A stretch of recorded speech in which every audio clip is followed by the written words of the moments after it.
की काही लोकांना पदं मिळवायची खूप घाई झालेली आहे. तर प्रत्येक चांगल्या व्यक्तींचं आमच्या राष्ट्रवादी काँग्रेस पक्षामध्ये ओरिजिनल स्वागत आहे. मोठे नेते जे इथं येऊन दादांच्या विरोधामध्ये बडबड करत असतात ते दादांना व्यक्तिगतरित्या कॉन्टॅक्ट करतच असतात. अनेक वेगवेगळ्या पक्षातील लोक आगामी काळामध्ये आपल्याला राष्ट्रवादी काँग्रेस पक्षामध्ये आलेली पाहतील. लोकसभा निवडणुकीच्या निकालानंतर राष्ट्रवादी काँग्रेसमधला शरदचंद्र पवार या पक्षातील अंतर्गत संघर्ष आता चव्हाट्यावर यायला सुरुवात झालेली आहे. राष्ट्रवादी काँग्रेस शरदचंद्र पवार पक्षात जयंत पाटील प्रदेशाध्यक्ष राज्याचे आणि राष्ट्रवादी काँग्रेस शरदचंद्र पवार गटाचे आमदार रोहित पवार यांच्यातील अंतर्गत संघर्ष पुन्हा एकदा चर्चेचा विषय ठरतो आहे. आणि या सगळ्या संदर्भात बोलण्यासाठी सध्या आपल्यासोबत राष्ट्रवादी काँग्रेसचे पुण्याचे कार्याध्यक्ष प्रदीप देशमुख आहेत. प्रदीपजी, एकंदरीतच याआधी रोहित पवार आणि जयंत पाटील यांच्यातला अंतर्गत वाद हा अनेकदा चर्चेचा विषय ठरला होता. आता पुन्हा एकदा चर्चेत आलेला आहे. काय म्हणणे? वास्तविक पाहता तो त्यांच्या पक्षाचा अंतर्गत प्रश्न आहे. त्यांनी कुणाला अध्यक्ष करावं, प्रदेशाध्यक्ष करावं, कुणाला कुठल्या पदावर ठेवावं याच्याबद्दल मी भाष्य करण्याचं कारण नाही. परंतु एक राजकारणामध्ये आपण जेव्हा वावरतो तेव्हा असं सध्या दिसायला लागले की काही लोकांना पदं मिळवायची खूप घाई झालेली आहे. म्हणजे आम्ही पाहतो आहे की राजकीय आयुष्यामध्ये 50-50, 40-40 वर्षाचा संघर्ष केल्यानंतर माणसाला काहीतरी यशप्राप्ती होती. परंतु काही मंडळी जी आहेत त्यांना सगळं भरभर खूप फास्ट पाहिजे असं जाणवायला लागले. जयंत पाटील साहेबांच्या नेतृत्वाखाली आम्ही स्वतः काम केलेलं आहे. त्यांचं प्रदेशाध्यक्षपद आम्ही पाहिलं आहे. एक उत्कृष्ट ते अध्यक्ष म्हणून त्यांचं त्या काळात आम्ही काम त्यावेळेला पाहिलेलं आहे. मला असं वाटतं जर कुणाची कुचंबना महाराष्ट्रात अशा प्रकारे होत असेल तर प्रत्येक चांगल्या व्यक्तींचं आमच्या राष्ट्रवादी काँग्रेस पक्षामध्ये ओरिजिनल स्वागत आहे.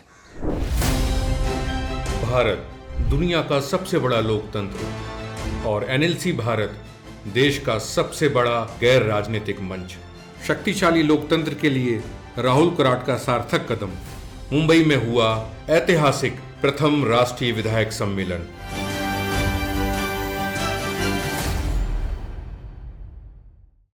नक्कीच, त्यामुळे एकंदरीत तुमचा रोष हा रोहित पवारांकडे जास्त दिसतोय. त्यांना अनेक लवकरात लवकर पदं मिळवण्याची आस आहे असं तुमच्या म्हणण्याचा रोष दिसतोय. जयंत पाटलांवरती ते खरंच अन्याय होतोय का? नाही, मी काही कुणाचं नाव घेतलं नाही आणि मला कुणाचं नाव घेण्याची व्यक्तिगत इच्छा पण नाही आहे. पण जयंत पाटील साहेबांना मी व्यक्तिगत ओळखतो. माझे त्यांच्याशी व्यक्तिगत संबंध आहेत. प्रदेशाध्यक्ष असताना त्यांना खूप वर्ष आम्ही पाहिलेलं आहे. पण नक्कीच आपण म्हणताय ती भावना जर त्यांची असेल तर नक्कीच या पक्षामध्ये आम्ही सर्वच चांगल्या नेत्यांचं, चांगल्या कार्यकर्त्यांचं, चांगल्या पदाधिकाऱ्यांचं स्वागतच करतो आहे. आणि अजितदादांच्या बाबतीत आपल्याला माहिती आहे की प्रत्येक चांगलं काम करणाऱ्या व्यक्तीबाबतीत त्यांचा न्याय हा कायम त्यांनी दिलेलाच असतो. जयंत पाटलांनी असा जर कोणता निर्णय घेतला राष्ट्रवादी काँग्रेसमध्ये प्रवेश करण्याचा तर त्यांना इथे योग्य तो सन्मान मिळेल का, असाही प्रश्न आहे. तुमचे प्रदेशाध्यक्ष आता शेवटी पहा, जयंत पाटील त्यावेळेला पण मला सिनियर होते, आजही सिनियर आहेत. त्यांना पक्षात घेणं न घेणं हा संपूर्ण निर्णय हा अजितदादा राष्ट्रीय अध्यक्ष आहेत त्यांनी घ्यावा. परंतु ॲज अ कार्यकर्ता म्हणून मला विचारलं तर चांगल्या आमच्याकडं बघा, आमच्याकडं छोटा मोठा कोणी असं भेदभाव नसतो. सगळ्यांना सन्मान दिला जातो, योग्य ती वागणूक दिली जाते. हे आपण पाहिलेलं आहे. प्रत्येकाचाच सन्मान केला जातो, त्यांचाही केला जाईल असं काही नाही. हा झाला जयंत पाटील आणि रोहित पवार यांच्यातील अंतर्गत वादाचा विषय. तुमचे प्रवक्ते आहेत, विधान परिषदेचे आमदार आहेत अमोल मिटकरी यांनी 2 दिवसापूर्वी एक विधान केलं. बीडचे नवनिर्वाचित खासदार बजरंग सोनवणे यांनी अजित पवारांना फोन केला. ते तुमच्याकडे येण्यासाठी इच्छुक आहेत. त्यांनी तशी मागणी अजित पवारांकडे केली. ह्या विषयाकडे कसं बघता? कारण विरोधक म्हणतात अमोल मिटकरींनी ह्या विषयात भाष्य करू नये, त्यांची ती पात्रता नाही.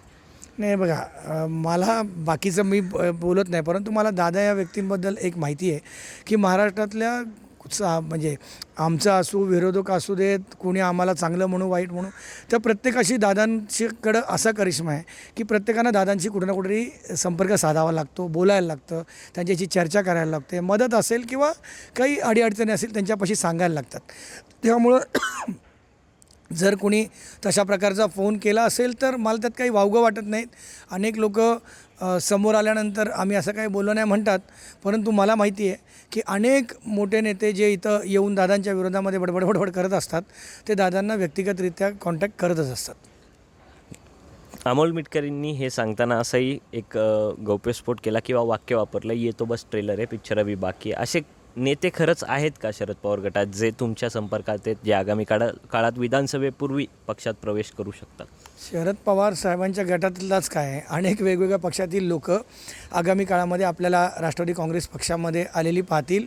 हे बघा, एक निवडणुकीमध्ये जय पराजय होत असतो, त्याच्यामुळं आम्ही काही खचून जाणारे वगैरे कार्यकर्ते नाही आहेत, परंतु जे नेते आहेत, ज्याला राजकारणाची परिपक्वता आहे, त्यांना माहिती आहे की लंबी रेस का घोडा कोण असतं आणि त्याच्या पाठीमागं लोक राजकारणामध्ये उभी राहतात. आत्ता सगळ्यांना माहिती आहे की कोण महाराष्ट्राचा विकास करू शकतं आणि कोण महाराष्ट्राच्या विकासाची ध्येय धोरणं पुढं नेऊ शकतं. त्याच्या पाठीमागं लोक उभी राहतात आणि ती क्षमता, ते नेतृत्व गुण हे अजितदादांमध्ये आहे आणि त्यामुळे निश्चित आमच्याकडे विविध पक्षातील नेत्यांचा ओघ पुढच्या काळामध्ये आलेला आपल्याला दिसून येईल.